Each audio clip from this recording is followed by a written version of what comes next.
City Matters.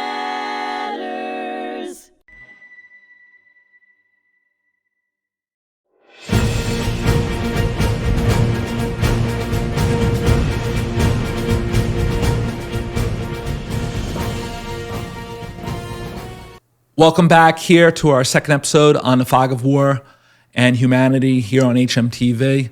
I got my special guest with me, Bob, who's got just an unbelievable wealth of local and national historical knowledge. Bob, now what are we talking about in terms of Long Island, the Revolutionary War? What are some things that we could kind of mention from your own experiences? Well, coming up next year, and this preparations are already underway to celebrate the 250th anniversary of the nation. And there's a lot of sites on Long Island and a lot of history here on Long Island that goes to the Revolutionary War. It's amazing, right? 250 years. Now we're starting to get almost like Middle Ages as a country, right? We were always so young for so long, right? And we did a lot in a short period of time. And now we're kind of moving in towards those middle years, maybe a little bit. We're not up there like with the British and French or maybe the Chinese or any of the other countries around the world, but we're creeping in that direction, right? A little bit. Yeah. So now what are we looking at in terms of Revolutionary War history? Well, the first one that jumps out at us is the signer of the Declaration of Independence, William Floyd, coming right here in Mastic. And he has his house restored by the federal government, National Park Service, and that'll be opened in time for the 250th birthday, the sesquicentennial. Did you do any work ever over there? Did you cover any stories? Or I've written extensively about William Floyd, his family, the original settlers of the Brookhaven town, and the one that comes to mind. Did the British use his home as a stable? Yeah. As like because he signed the Declaration of Independence and those guys were all kind of looking for them, right? Yeah. So after the Battle of Long Island, a lot of the revolutionaries had to flee. All that was left were probably about 50% of the Long Island population were with the king, and another 50% were revolutionaries. They wanted to split from England, William Floyd being one of them. And Colonel Tangier Smith was another. He was one of the original settlers of Brookhaven Town, Suffolk County. He's probably got one of the prettiest pieces of land on Long Island that most people don't know unless you drive directly there, right? And I encourage everybody, you drive down William Floyd Parkway south towards Smith Point Park, and you'll see on the right a sign, the Manor of St. George. You got that 7-Eleven that's there? Yep. You go right behind the 7-Eleven, right? About 45 acres of the most beautiful waterfront property. But the story goes back to William Tangier Smith, and I want to tell you about how he got the name Tangier. King Charles, way back, recognized him as a ambitious young man in his 20s and put him in charge of a fort overlooking Gibraltar, Morocco. That's the entrance from the Atlantic Ocean into the Mediterranean. One of the most strategic areas in the world, right? So he was in charge of Tangiers, and they tried to have it flourish not just a military outpost, but also a commercial trading outpost. But it didn't work out. So the king ordered one of his admirals to come and bomb the city and destroy it and put William Smith out of a job. So he took his family, I think he had 6 or 7 kids, back to England, and pretty much, what do I do now? So he came to America, and the admiral who actually bombed him at Tangier advocated for him to the king, and the king granted him 4,000 acres, pretty much the entire town of Brookhaven, the Mastic Peninsula, all the land. Does that go up towards Longwood High School and like Whiskey Road up there? The Longwood Estate was part of it. So that was the original settler, and he built the Manor of St. George. It was a farming community. He had a lot of contact with the Indians, the Unkachunks. And I actually wrote a story last year where the chief of the Unkachunks met at the Manor of St. George with the trustee. And it was the first time in centuries that a representative of the Indian nation met again with the representative of the manor. And Tangier... Where did the Indians come from? From that area? Or yeah, they were Unkachunk Indians, who are now on the Puspatuck Reservation, 75 acres, was given to them by Tangier Smith. It wasn't William Floyd. The story goes, William Floyd wasn't as friendly with the natives as Tangier Smith was. So that was a very interesting story that I did, where the generations later, these two forces from history. Did that try to keep the peace a little bit more with Tangier Smith? Back in the day? Yeah. I believe so. I mean, it was a working farm. The Unkachunks had a forge there. There were whalers.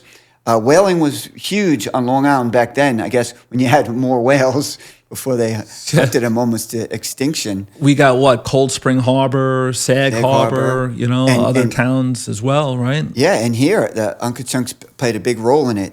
So the Manor of St. George was captured during the Revolutionary War by the British. Currently, on Long Island, there's no breach, no inlet between on the Bellport side from the Atlantic into Bellport Bay. But back in the day, the British ships could come in. There was an inlet called Old Inlet. It actually opened up during Hurricane Sandy. And that was closer to Bellport. So that was the inlet that actually opened up, right? It was open during the Revolutionary times, maybe from a nor'easter or however. And the British ships came in. They were able to use it, right? And they captured the Manor of St. George and turned it into Fort St. George. And if you lived there at the time, you could look out onto Bellport Bay and see British ships anchored in the harbor, if you could imagine that.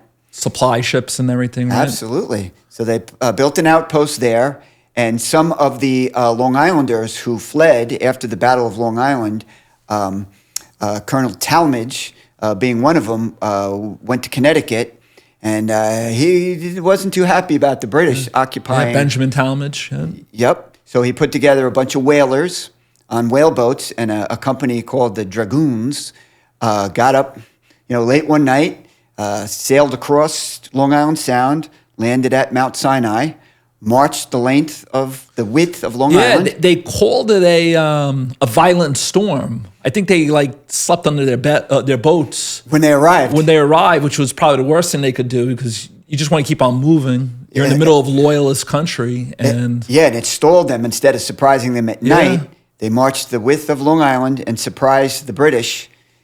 I guess early in the morning. I don't know what time. Yeah, they got night stockings on and everything, right? And recaptured the Manor of St. George. And the part I like is after they captured the soldiers and took them as prisoners, there were British cannons there, and they turned the British cannons on their own ships and started shooting at them. Yeah, in Carmen's River, right? And towards the Great South Bay. So now, what towns can you tell the people that the Tallmadge Trail kind of meanders through? Sure, it came down through Mount Sinai into Coram. You didn't have William Floyd Parkway at the time. You had Smith Road, which is about a little bit west of William Floyd Parkway by the Wertheim Park. And he came down through Coram, down through which is now Shirley. Yeah. Marched down towards the Manor of St. George is actually in Mastic. Yeah. And he surprised the British. And on his way back, the famous story is there was a huge store of British hay. That's why Washington said yes to Tallmadge. At Coram. You can go get that fort, but you got to destroy that hay. On the way back. And a group of them streamed off and burned the British hay for their cavalry. And one of the soldiers, one of the dragoons, was wounded. And he was given a Purple Heart award by General Washington. And that became the first Purple Heart medal for a soldier injured in the line of duty.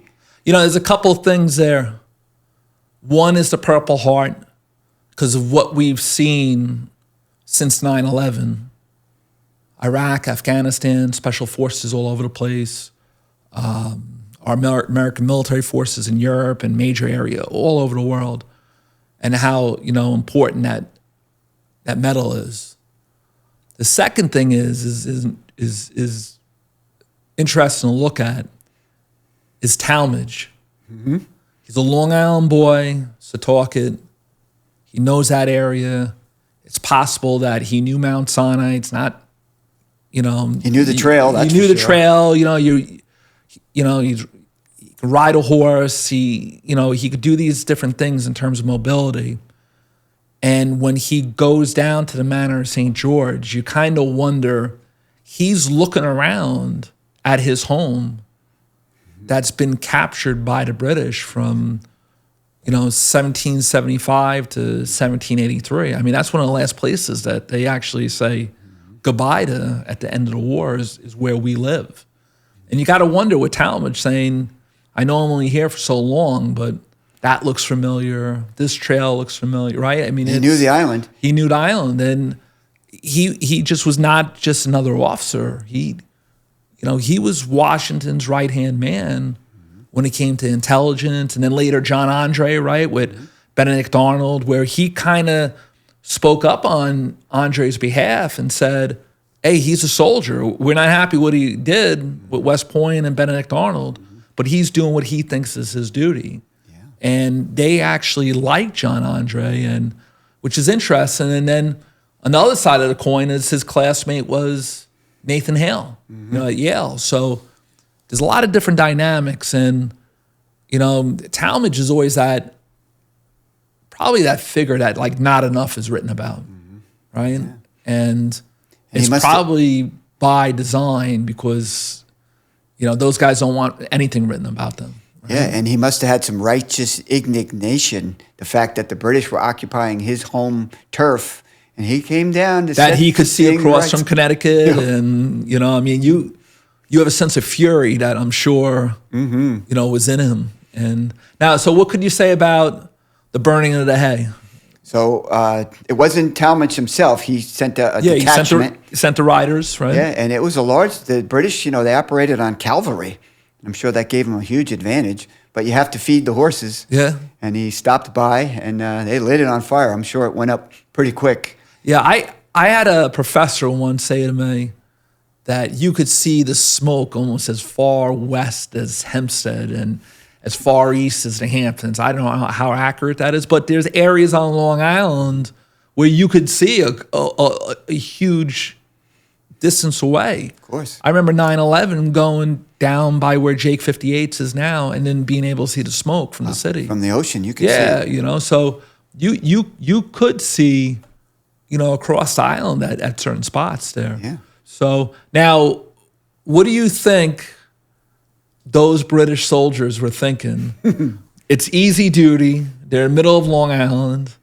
They're sitting there watching literally the grass grow, right, for hay.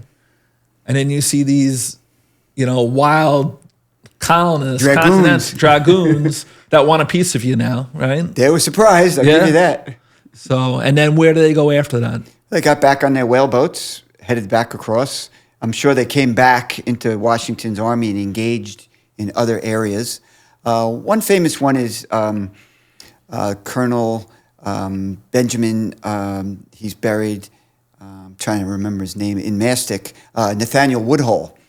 He has his gravesite off of Neighborhood Road. Okay. And he has one of the veterans' memorial headstones. And he was a patriot as well. I believe he was mortally wounded. He refused to... Was that Battle of Long Island? He was captured during the Battle of Long Island. And his wife went and fetched him, right? Got him? Yeah, he refused to say, I think they wanted him to say, God save the king or something king-related, and he refused. And instead of saying, God save the king, he said, God save us all. Wow. And he was struck by a sword by a British officer and mortally wounded. So while he was dying, I think they put him on a prison ship. His wife came from Mastic. Which was the worst conceivable place. Yeah. And he probably died from infection. And they brought him home where he passed away.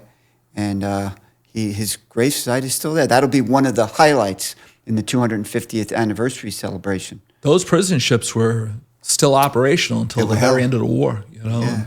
Because they don't see us as soldiers. They see us as traitors. Yeah. Enemies. Right? Enemies, going against the king and parliament, right? And so now, when you drive around Long Island, which site in terms of, military, patriotic, that you drive slow near, right? You're always in a rush. You're covering a story, you're coming here, you're going there, right?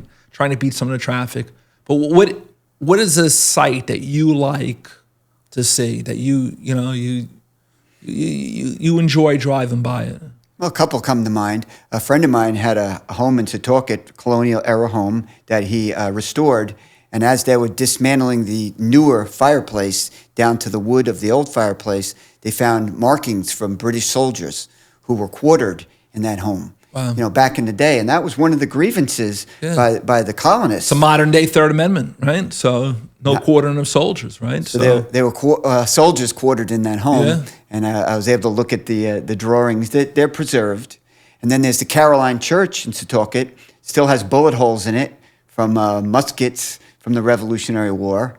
And then as I drive around, if I'm on Middle Country Road or even in my own community, I know where those cemeteries are. There's one in St. Mauritius.